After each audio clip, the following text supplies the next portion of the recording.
Salut les cathos, aujourd'hui nous sommes le 14 juillet et nous fêtons Saint Camille de Lellis. Saint Camille de Lellis, napolitain, fut privé de sa mère dès le berceau. Malgré les heureux présages donnés par un songe qu'avait eu sa mère avant sa naissance, elle eut une enfance peu vertueuse. Sa jeunesse fut même débauchée. Jusque vers l'âge de 25 ans, on le voit mener une vie d'aventure.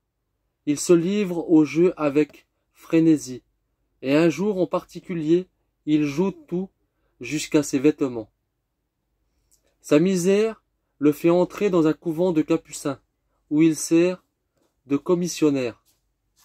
Un jour, en revenant d'une course faite à cheval, pour le service du monastère, il est pénétré d'un vif rayon de la lumière divine et se jette à terre. Saisi d'un profond repentir, en versant un torrent de larmes, « Ah, malheureux que je suis !» s'écria-t-il. « Pourquoi ai-je connu si tard mon Dieu? Comment suis-je resté sourd à ton appel? Pardon, Seigneur, pardon pour ce misérable pécheur. Je renonce pour jamais au monde. » Transformé par la pénitence, Camille fut admis au nombre des novices et mérita, par l'édification qu'il donna, le nom de frère humble.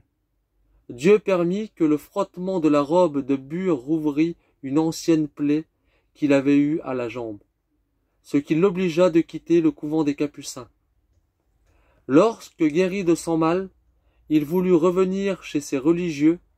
Saint Philippe de Néri, consulté par lui, dit « Adieu, Camille, tu retournes chez les Capucins, mais ce ne sera pas pour longtemps. » En effet, peu après, la plaie se rouvrit, et Camille, obligé de renoncer à la vie monastique, s'occupa de soigner et d'édifier les malades dans les hôpitaux.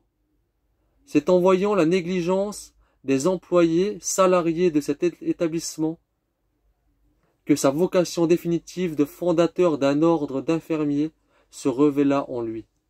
« Nous porterons, se dit-il, la croix sur la poitrine. Sa vue nous soutiendra et nous récompensera. » Les commencements de cet institut nouveau furent faibles et bien éprouvés, mais bientôt le nombre des religieux s'étendit au-delà de toute espérance. Camille, après des études opiniâtres, s'était fait ordonner prêtre,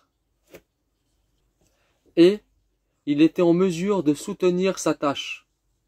Pendant une peste affreuse, le saint fit des prodiges de charité.